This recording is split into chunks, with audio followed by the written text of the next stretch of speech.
पाहिजे होती. राहुलजींच्या लेखानंतर ती हल्ली अदानींवर अटॅक केला की बीजेपी उत्तर देते, इलेक्शन कमिशनवर अटॅक केला की बीजेपी उत्तर देते.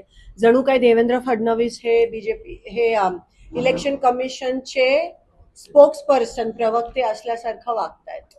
आणि खरं तर त्यांनी जो लेख लिहिला त्या माध्यमातून तेच उघड पडले. खूप मुद्दे असे आहेत त्यांचे. काल 11 वर्ष झाली मोदी सरकारला, पण अतिशय फेलियर असं सरकार आहे. शेतकऱ्यांच्या योजना असतील, पीक विम्याच्या योजना असतील, पाण्याच्या जलजीवन मिशन असेल, सगळ्या फेल. उद्या दिशा मीटिंग आहेत, त्यांना आम्ही एक्सपोज करूच उद्याच्या मीटिंग नंतर. पण आज जे काही सत्य परिस्थिती लोकसभा आणि विधानसभेच्या मध्ये घडली 2024 मध्ये, ती त्याबद्दल आणि देवेंद्र फडणवीसचा पूर्ण जो लेख होता त्याबद्दल आम्ही या ठिकाणी बोलत आहोत. मी काही 2-3 गोष्टी तुम्हाला त्यांच्या निदर्शनास सांगते. खरं तर chief justice of India, LOP आणि PM या तिघांची कमिटी ही मोदीजींनी स्थापन नाही केली.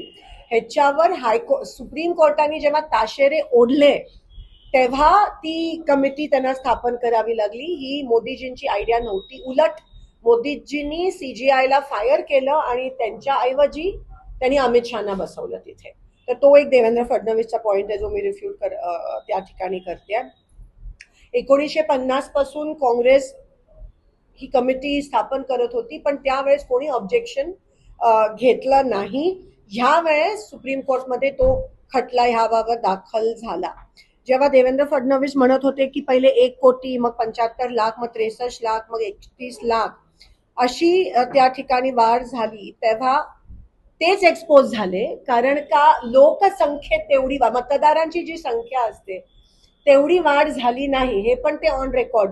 म्हणून ते स्वतःला उघड पडले, ते तोंडघाशी पडले, कारण का ते कॉन्ट्रडिक्टरी त्यांनी स्टेटमेंट दिली.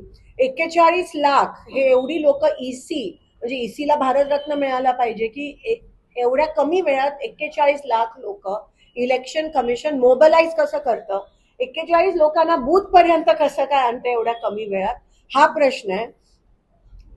ऑब्व्हियसली जर मतदारसंख्या कमी होत असेल तर 18च्या वरची पण लोकांची जी नोंदणी आहे ती पण कमी होते. मग मी देवेंद्र फडणवीसना विचारते, मग तुमची ही जी आकडेवारी आहे ती कशी वाढली? तुम्हीच हे बोलून त्या ठिकाणी तोंडघाशी पडला. आणि देवेंद्र फडणवीसना का वाटलं की त्यांनी यावर उत्तर द्यायला पाहिजे? चोर के दाढी में तिनका असं एक प्रकारचं तिकडे आपल्याला दिसून येतं.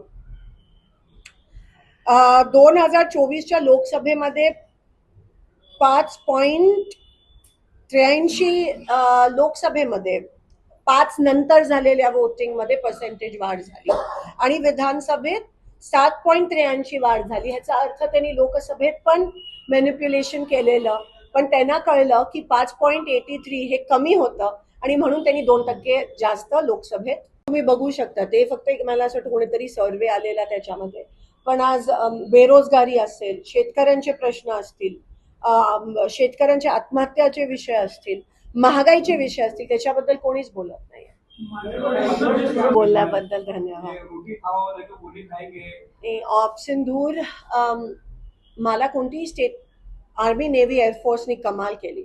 आपले अँटी डिफेन्स आपले जे आकाशचे सिस्टम्स असतील किंवा सगळं आपले पायलट्स असतील, आपली जवान्स असतील, अतिशय चांगलं काम केलं. पण त्यांना डिमॉरलाइज करण्याचं काम हे मोदीजींनी केलं. त्यांना डिमॉरलाइज केलं कारण का जो विजय आपण घोषित करायला पाहिजे होता तो विजय त्या ठिकाणी घोषित नाही केला.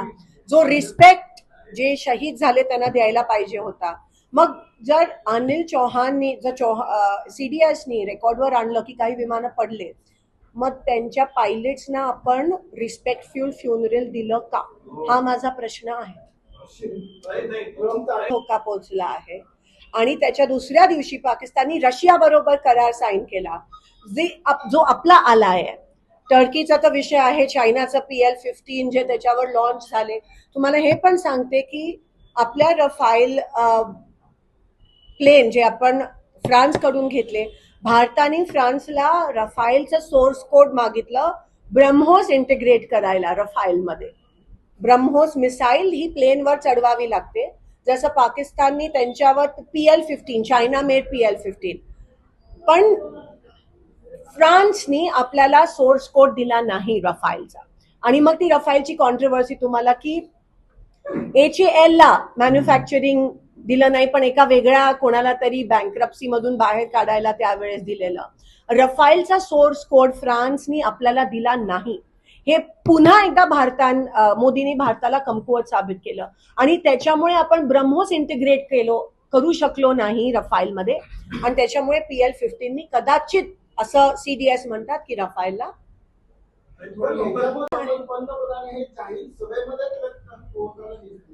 आणि जे डेलिगेशन्स पाठवतात ते बाहेरगावी पाठवतात. पण तुम्ही आमच्या लोकांना सांगा, आपल्या लोकांना सांगा, देशाच्या लोकांना ही उत्तरं अपेक्षित आहेत तुमच्याकडून, हे स्पष्टीकरण तुमच्याकडून अपेक्षित आहे. ते 4 आतंकवादी अजूनही फरार आहेत, त्याच्याबद्दल तुम्ही उत्तरं द्या. त्यांना अजून ही अकार्यक्षम सरकार का पकडू शकलं नाहीये त्याच्याबद्दल तुम्ही उत्तरं द्या. तुम्ही जयशंकरजी 15 मिनिटं आधी पाकिस्तानला सांगतात की आम्ही अटॅक करतोय, त्याच्याबद्दल उत्तर द्या. म्हणजे आम्ही अटॅक करतोय, तुम्ही सतर्क राहा आणि आम्हाला त्याच्यामुळे ती कदाचित विमानं खाली पडली, त्याच्यामुळे कॅज्युअल्टीज. मग हे सगळं बघून आपल्या आर्मी, नेव्ही आणि एअरफोर्स डिमॉरलाइज नाही का होणार? मला सांगा.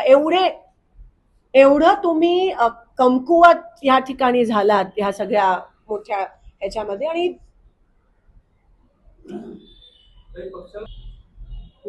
लवकरच पुढच्या आठवड्यात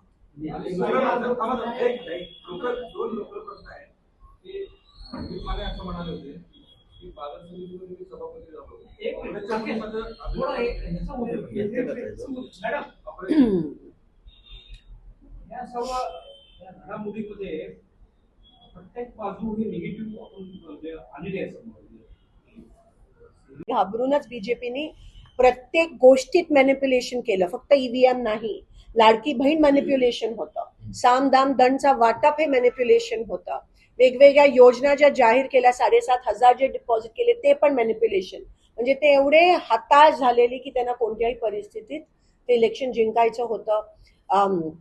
आम्ही 12 तारखेला मशाल रॅली काढतोय ह्या गोष्टीच्या विरोधात आणि वेळ पडली तर आम्ही उपोषणावर पण बसू, पण आम्हाला बॅलेट्स पाहिजेत ह्या जिल्हा परिषद इलेक्शन.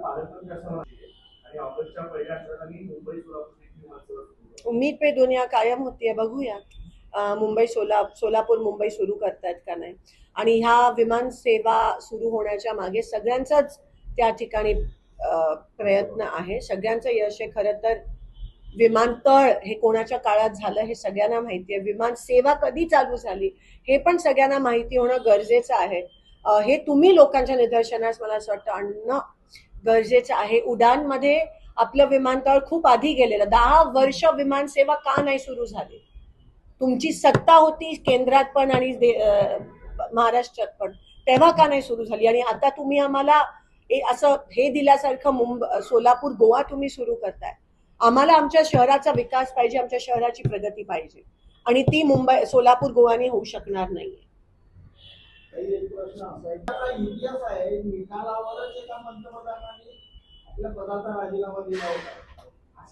आमची अपेक्षा आहे की कोर्ट हा इंडिपेंडेंट, ट्रान्सपेरंट निकाल देईल, पारदर्शक आणि स्वतंत्रपणे निकाल देईल. कोर्टावर मला कोणत्याही प्रकारचा आक्षेप त्या ठिकाणी घ्यायचा नाहीये.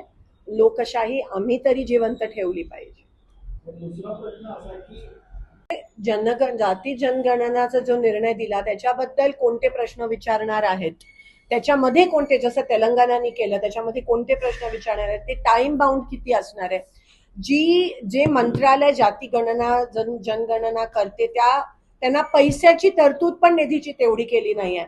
तर हा पण एक दबावाखाली राहुलजींनी जे सातत्याने प्रिडिक्शन केलेलं त्या दबावाखाली येऊनच ही घोषणा त्या ठिकाणी केली आहे. जोपर्यंत हे होत नाही तोपर्यंत महिला आरक्षण पण देऊ शकणार नाही, तोपर्यंत डिलिमिटेशन पण होऊ शकणार नाही.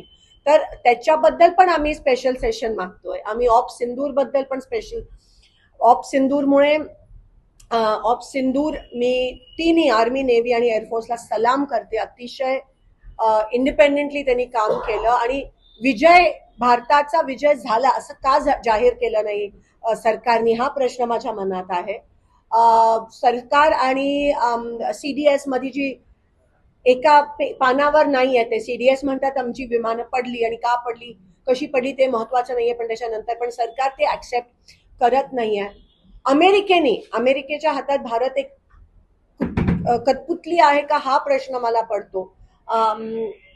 इंदिरा गांधीच्या वेळेस निक्सनना जे खूप कडक होते त्या झुकावं लागलं आणि पाकिस्तानला सरेंडर व्हावं लागलं. पण हे नेमकं उलट झालंय.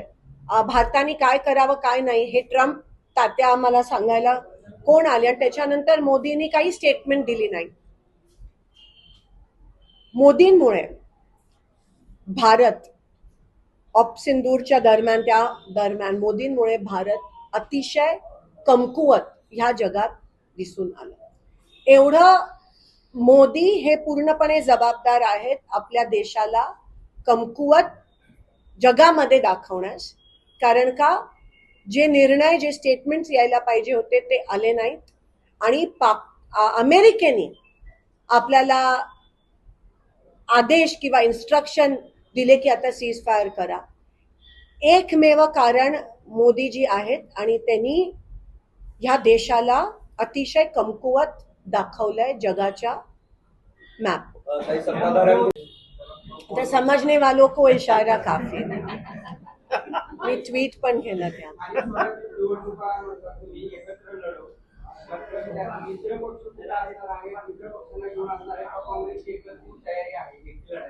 महाविकास आघाडी असेलच आणि त्या पद्धतीने ताकदीने लढू, ताकदीने जिंकू.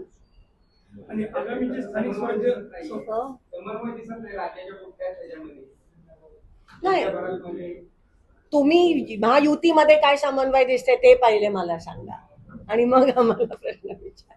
आगामी स्थानिक स्वराज्य संस्थेवरील स्ट्रॅटेजी कशा पद्धतीने असणार आहे ती आमची ठरल्यावर आम्ही तुमच्या समोर नक्कीच आहे. लोक जे मोदी सत्तेत आल्यानंतर जे जन्माला विमान किंगफिशर रेड 105 सीटर विमान झाली प्रेस कॉन्फरन्स मंगळवेढा.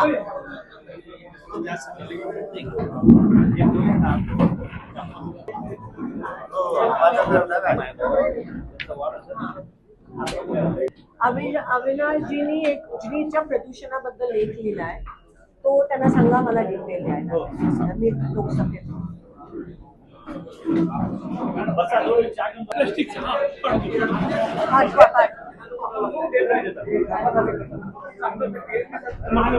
द्या.